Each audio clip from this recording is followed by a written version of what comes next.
Hello everyone, welcome back to our YouTube channel that is Super Diamond Knowledge. As you know guys, we have started a series of English grammar.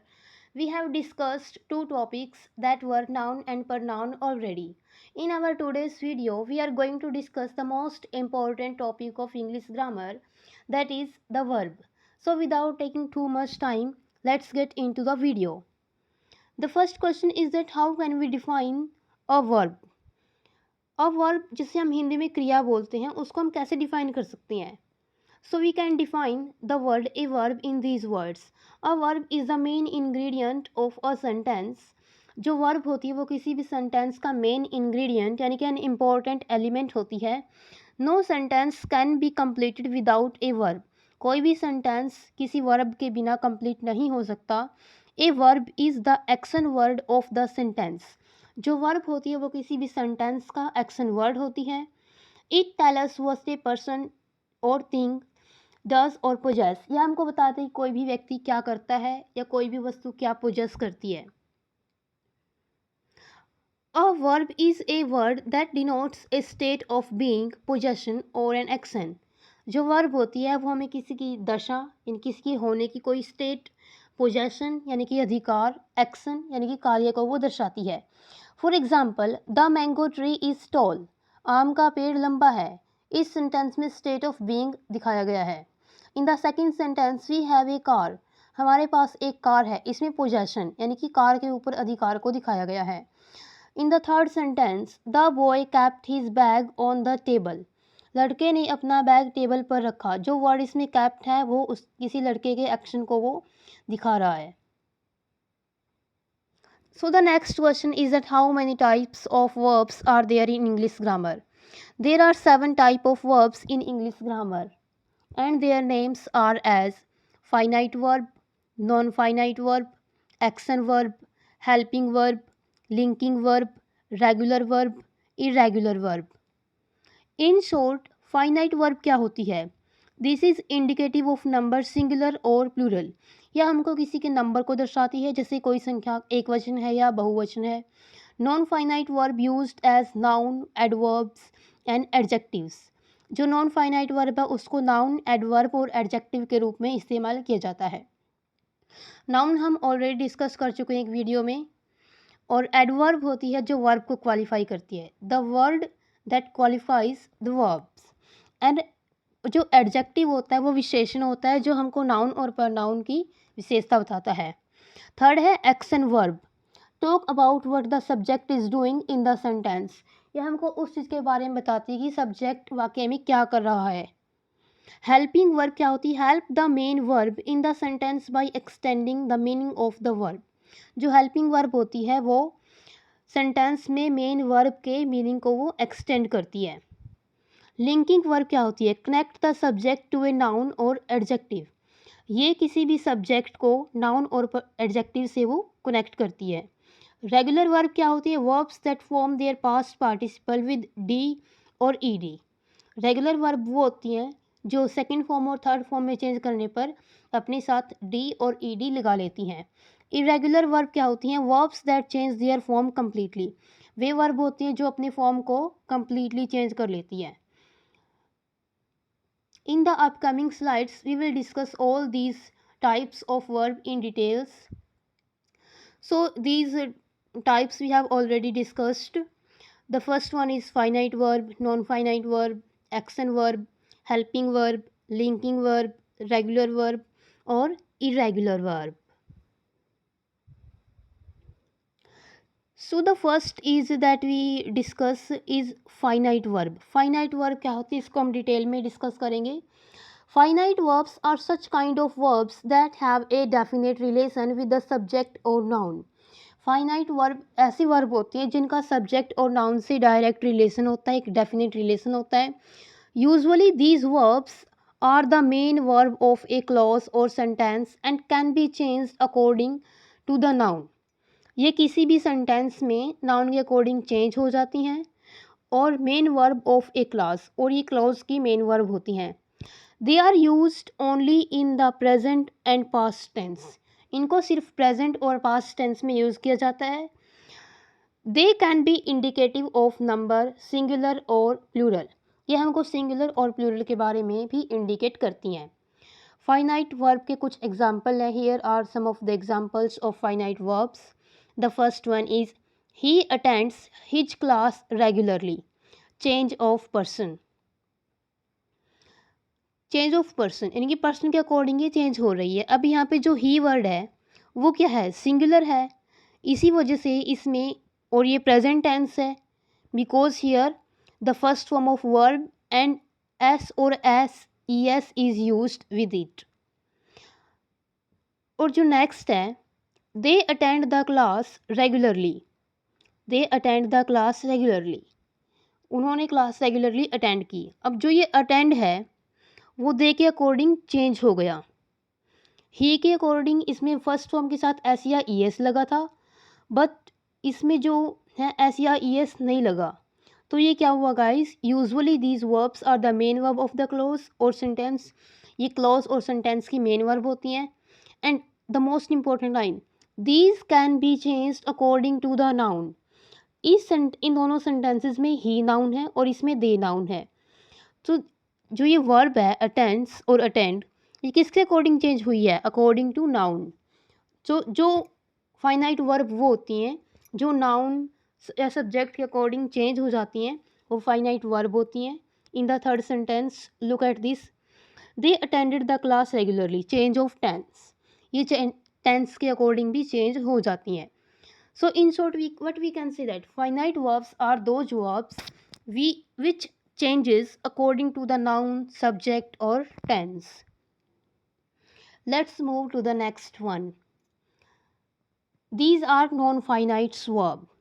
Such type of verbs cannot be the main verb of a clause or sentence. ये sentence की main verb नहीं होती, as they do not talk about the action that is being performed by the subject or noun. अब ये main verb नहीं होती तो ये सब्जेक्ट और नाउन के एक्शन को भी वो नहीं बताती। And they do not indicate any tense, mood और जेंडर, और ना ही वो किसी टेंस को रिप्रेजेंट करती हैं, जेंडर को रिप्रेजेंट करती हैं, और ना ही किसी मूड को वो रिप्रेजेंट करती हैं। We can also use this verbs as nouns, adverbs and adjectives. हम इनको नाउन, एडवर्ब्स और एडजेक्टिव के रूप में भी यूज़ कर सकते हैं। These types of verbs are also used to form non-finite clause. इस प्रकार की वर्ब का प्रयोग नॉन फाइनाइट क्लोज बनाने के लिए भी किया जाता है, which are simply dependent clause that use non finite verb. जो डिपेंडेंट क्लोज होता है और जो किसका यूज़ करता है, नॉन फाइनाइट वर्ब्स का। अब ये non finite verb, what we can say that non finite verbs are those verbs which do not change according to noun, subject. So here are two examples of non-finite verb. He invited his friends to like his post on Facebook.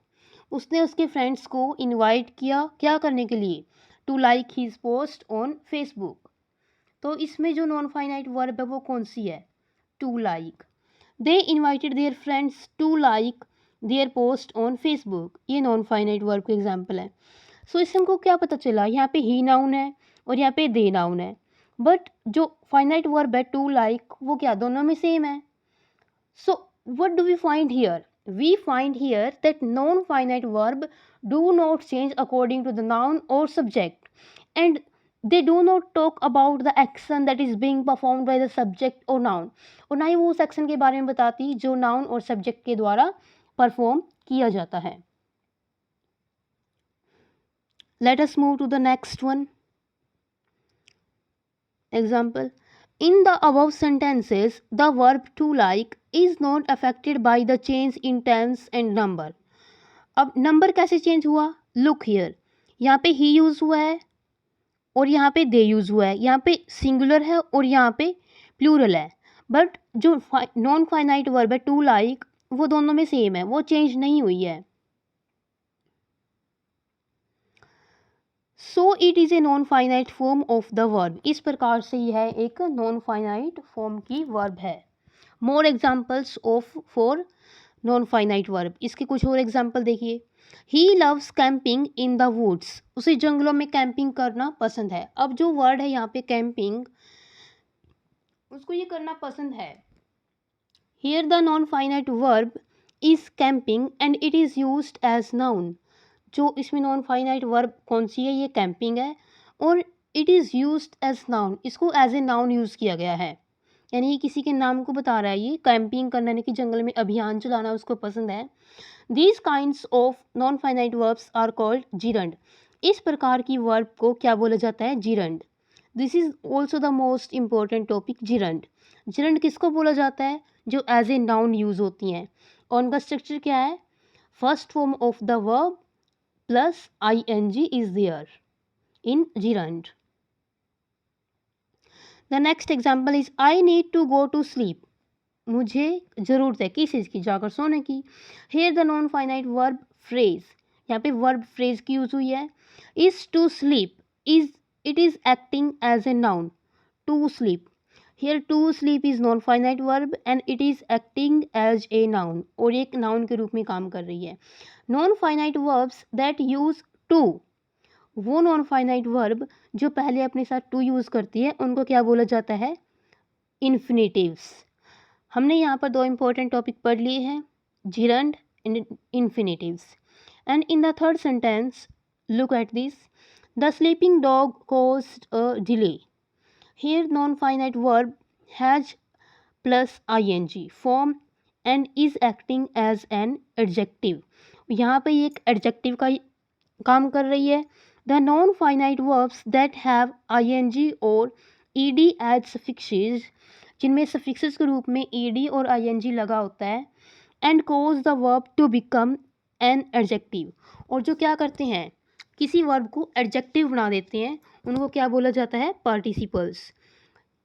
Look attentively, the sleeping dog, here sleep first form of the verb plus ing, sleep के साथ first form के साथ ing लगा है और वो dog को क्या कर रहा है, उसको क्वालिफाई कर रहा है। So it is the adjective, adjective का काम कर रहा है। अगर ऐसे वर्ड्स के साथ ed या ing लिखा आ जाए, जिनके साथ सफिक्सेस के रूप में ed लगा हो या ing लगा हो, and cause the verb to become an adjective, और वर्ब को वो एक एडजेक्टिव बना दे, तो उनको क्या बोला जाता है, participle. Guys note down these three important things, gerund क्या होते हैं, इन्फिनेटिव्स क्या होते हैं और पार्टिसिपल्स क्या होते हैं। Gerund as a noun use होते हैं, first form of verb plus ing is there in the sentence. And infinitives क्या होती है, to plus first form of the verb is there in infinitives. Infinitive में to जरूर लगता है। और जो ये थर्ड होते हैं पार्टिसिपल्स, इनमें सफिक्सेस लगा होता है, वर्ब के साथ सफिक्स लगा होता है ed और ing, and cause the verb to become an adjective, और ये वर्ब को एडजेक्टिव बना देते हैं और इनको पार्टिसिपल बोला जाता है। I hope you got the point what I want to convey. So move to the next type of verb, that is action verbs. Action verbs क्या होती हैं, an action verb is also known as the main verb. जो action verb होती है उसको main verb के रूप में भी जानते हैं, principal verb and lexical verb. Action verb के ये तीन और नाम है, main verb, principal verb and lexical verbs. All these types of verbs talk about what the subject is doing in the sentence. ये सभी क्या दिखाते हैं कि सब्जेक्ट वाक्य में क्या कर रहा है, ये सब्जेक्ट के काम को दिखाते हैं। Action verbs are one of the most easily identifiable types of verbs in English grammar. जो ये एक्शन वर्ब्स होती हैं वो सबसे ज़्यादा हम आसानी से उनको पहचान सकते हैं। These are the most identifiable types of verbs in English grammar. To identify these verbs, we simply have to look for the words in the sentence that answer the question in the sentence, what is the subject doing. इस प्रकार की verbs को पता करने के लिए हमें sentence में जस्ट एक सिंपल सा क्वेश्चन पूछना होता है, what is the subject doing, यानी जो सब्जेक्ट कौन होता है, डूअर, कि वो क्या कर रहा है, तो हमको आसानी से पता चल जाता है कि एक्शन वर्ब कौन सी होती है। For example, Rose is painting the kitchen walls. What is Rose doing, Rose क्या कर रहा है, रोज इज़ पेंटिंग, रोज क्या कर रहा है, पेंटिंग कर रहा है। सो पेंटिंग क्या है, इसमें एक्शन वर्ब है। This is telling the action of the subject Rose. There are two types of action verbs. Action verb दो प्रकार के होते हैं। The first one is transitive verb and next one is intransitive verb. Let us discuss in detail. What are transitive verbs? Transitive verbs कौन सी होती हैं? Transitive verbs are such kinds of verbs in which action verbs have a definite object on which or for which the action is being performed. Transitive verbs वो होती हैं sentence में, transitive verb are such kind of verb in which, जिनमें action verbs have a definite object on which, एक निश्चित object होता है on which और for which the action is being performed, जिसके लिए या जिसके ऊपर जो एक्शन है वो परफॉर्म किया जा रहा है. ट्रांजिटिव वर्ब होती हैं जिनका सिंपली हम कह सकते हैं कि इनका डायरेक्ट ऑब्जेक्ट होता है. ट्रांजिटिव वर्ब का डायरेक्ट ऑब्जेक्ट होता है. Just simple remember this short line.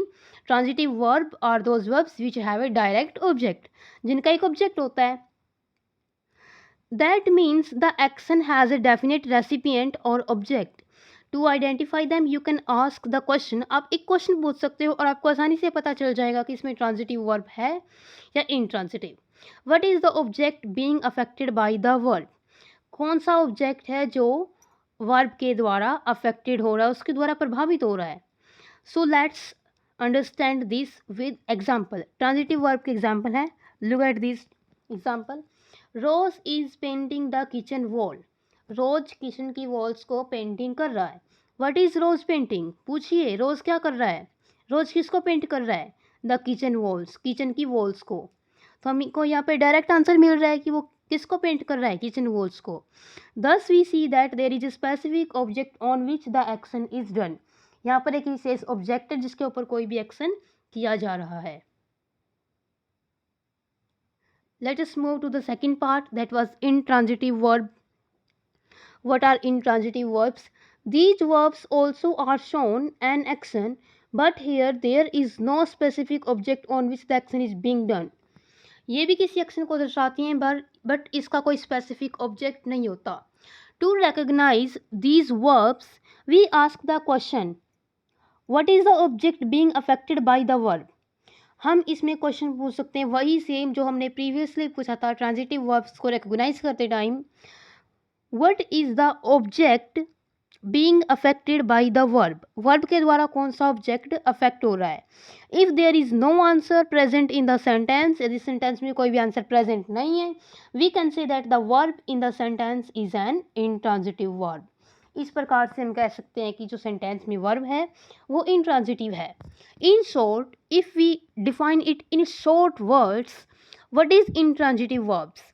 Intransitive verbs are those verbs which do not have any direct object. So look at the examples of intransitive verb. Rose is painting right now. रोज अभी painting कर रहा है. What is Rose painting? रोज क्या painting कर रहा है? There is no answer. This means that in the sentence painting is an intransitive verb. जो painting है वो एक intransitive verb है. An intransitive verb telling us about the action of the subject, but there is no specific object for the action. वो हमको दर्शा रहा है काम को कि वो पेंटिंग कर रहा है. But what is he painting? This note has been answered in this sentence. So here intransitive verb in this sentence. Let us move to the next parts. Helping or auxiliaries verbs. Helping verbs और auxiliaries verbs क्या होती हैं? ये दोनों के नाम same हैं. Don't be confused in these two names. Helping verb और auxiliaries verb एक ही होती हैं. Look here, an auxiliary also called helping auxiliaries or verbal auxiliaries verb. इनको हेल्पिंग वर्ब भी बोल सकते हैं, ऑक्सिलियरीज भी बोल सकते हैं, वर्बल ऑक्सिलियरीज वर्ब भी बोल सकते हैं. Helping verbs are verbs that as their name suggest, जैसा कि उनका नाम ही बताता है, help the main verb in a sentence by extending the meaning of the verb. ये हमको क्या करती हैं? ये मेन वर्ब के साथ लगकर मीनिंग को एक्सटेंड करती हैं. This type of verb adjust the main verb showing time and meaning. These also are two types further, primary auxiliaries verb and modal auxiliaries verb. What are primary auxiliaries verb? Primary auxiliaries verb क्या होती हैं? These verbs function both as helping and main verb. ये helping verb के रूप में भी काम करती हैं और main verb के रूप में भी. be, do, have. Primary auxiliaries verb examples: be state of being, do action, have possession को ये दिखा रहे हैं. He is the boss here, वही यहाँ पर boss है. She has her own car, उसकी खुद की कार है. ये हेल्पिंग वर्ब भी होती हैं और मेन वर्ब भी होती हैं. अब यहाँ पर देखिए ही इज़ द बॉस हियर, जो इज़ है यहाँ पर हेल्पिंग वर्ब भी है और मेन वर्ब भी है. In the same way has is also the helping verb and the main verb. What are modal auxiliaries verb? Modal auxiliaries verb क्या होती हैं? These verbs are used to change the tone and mood of the main verb. For example, can, could, may, might, shall, will, would, should, might and ought to are called modal auxiliaries verb. इनको modal auxiliaries verb बोला जाता है, जैसे can, could, may, might, shall, will, would, should, must and ought to. Modal auxiliaries verbs example. इस examples देखिए. She can run fast, वह जल्दी दौड़ सकती है. यू शुड स्टडी इंग्लिश, तुम्हें इंग्लिश पढ़नी चाहिए. सो हियर मॉडल ऑक्सिलरी, जिनमें मॉडल यूज होता है. लिंकिंग और कॉपुलर वर्ब्स. लिंकिंग और कॉपुलर वर्ब्स क्या होती हैं? लिंकिंग और copular verbs are unlike other verbs. ये दूसरी वर्ब जैसी नहीं होती. They do not tell anything about the subject. इस सब्जेक्ट के बारे में कुछ नहीं बताती. themselves. Instead they connect the subject to a noun और adjective. बल्कि ये नाउन और एडजेक्टिव के साथ कनेक्ट करती हैं किसको? सब्जेक्ट को. दैट हेल्प्स इन डिस्क्राइबिंग और providing additional information about the subject. और ये सब्जेक्ट के बारे में एडिशनल यानी कि एक्स्ट्रा जानकारी हमको देती हैं. It is important to remember that, यह याद रखना ज़रूरी है कि the difference between helping verb and a linking verb is that the linking verb is use to connect the subject with something. Linking verb का यूज़ कनेक्ट करने के लिए होता है. दैट डिस्क्राइब्स, जिसको ये डिस्क्राइब करता है. वेयर जबकि the helping verb is use together with an additional main verb to express the action. जबकि जो ये हेल्पिंग वर्ब होती है उसका यूज़ एडिशनल मेन वर्ब को एक्शन को एक्सप्रेस करने के लिए यूज़ होता है. What is the difference between linking and helping verb? Linking और हेल्पिंग वर्ब में क्या डिफरेंस है? आई एम टॉल, मैं लंबा हूँ. आई एम रनिंग, मैं दौड़ रहा हूँ. Here the verb am is linking the subject with the adjective. ये सब्जेक्ट को एडजेक्टिव के साथ लिंक कर रही है. हेल्पिंग वर्ब क्या कर रही है? हेल्प कर रही है मेन वर्ब की, उसको मीनिंग को एक्सटेंड करने के लिए. In the above example the same word can be used as linking verb as well as helping verb. जो सेम वर्ड एम और एम है उसको लिंकिंग वर्ब और हेल्पिंग वर्ब के रूप में यूज़ किया गया है. लिंकिंग वर्ब के एग्जाम्पल्स क्या हैं? He is the manager. Here the verb is adding the information to the subject ही.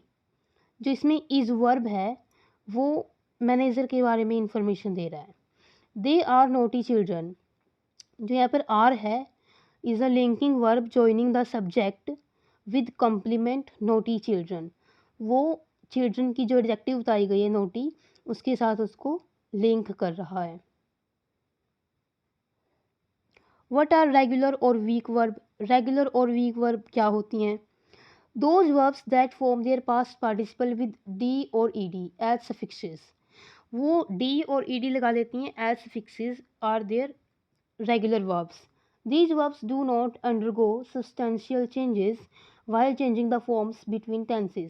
जब टेंस चेंज करते हैं और उनकी फॉर्म चेंज करते हैं, form first form to second form to third form, these verbs are also called weak verbs. इनको weak verbs ही बोला जाता है. और ये जब टेंस चेंज करते हैं तो ये कैसे चेंज होती हैं? इनके साथ बस डी और ई डी इनके साथ लग जाता है. बस हमको यही याद रखना है, रेगुलर और वीक वर्ब वही होती हैं जो कम्प्लीटली चेंज नहीं होती, सिर्फ डी और ई डी अपने साथ लगा लेती हैं. रेगुलर वर्ब एग्जाम्पल देखिए. Examples of regular verb according to present, past and past participle, जिनको हम फर्स्ट फॉर्म, सेकंड फॉर्म और थर्ड फॉर्म बोल देते हैं, उनके कुछ एग्जाम्पल्स देखिए. Decay, decayed, decayed. Amuse, amused, amused. Command, commanded, commanded. Explained, explained, explained. Impress, impressed, impressed. Next है इरेगुलर और स्ट्रॉन्ग वर्ब. इरेगुलर और स्ट्रॉन्ग वर्ब क्या होती हैं? Irregular verbs are the verbs that changes their form completely when changing from base form to past participle and perfect participle. जब उनको past participle और perfect participle में change किया जाता है तो अपनी फॉर्म completely चेंज कर लेती हैं. Most of the time they form their past time by a change in the main vowel. Main vowel में चेंज करके वो खुद को चेंज कर लेती हैं present tense and without addition of any ending. और एंडिंग में भी कोई वो अक्सर या फिर लेटर ऐड नहीं करती. वी कैन नॉट टेल और प्रिडिक्ट वट फॉर्म इरेगुलर और strong form is going to take in a changed tense. One has to memorize in the verb forms initially, as later with practice it becomes a matter of habit. Starting में हमको इनको याद ही करना पड़ता है, इनको समझने का कोई तरीका नहीं है. ये अपनी फॉर्म कैसे चेंज करती हैं, अपने एंडिंग में क्या लेटर लेती हैं, उसका कोई एग्जैक्ट सोल्यूशन नहीं है. We have to memorise this initially. Starting में हमको इनको मेमोराइज करना पड़ेगा. एज लेटर बाद में प्रैक्टिस करने से it becomes a matter of habit. ये हमारी हैबिट बन जाएगी. फॉर एग्जाम्पल कुछ फॉर्म ऑफ वर्ब दी गई हैं, उनके सेकेंड फॉर्म और थर्ड फॉर्म को देख कैसे चेंज किया गया है. Run ran run, awake awoke awoken, choose chose chosen, forgive forgave forgiven, bring brought brought.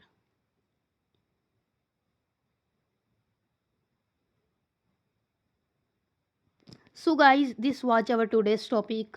That was an important topic of English grammar. We discussed the verb. So guys, if you have any doubt, any query in your mind, please put it into the comment box. Like, share and subscribe our YouTube channel. Thanks for watching the videos. Bye bye. Take care. Meet you in the next interesting video. Till then, take care. Bye bye.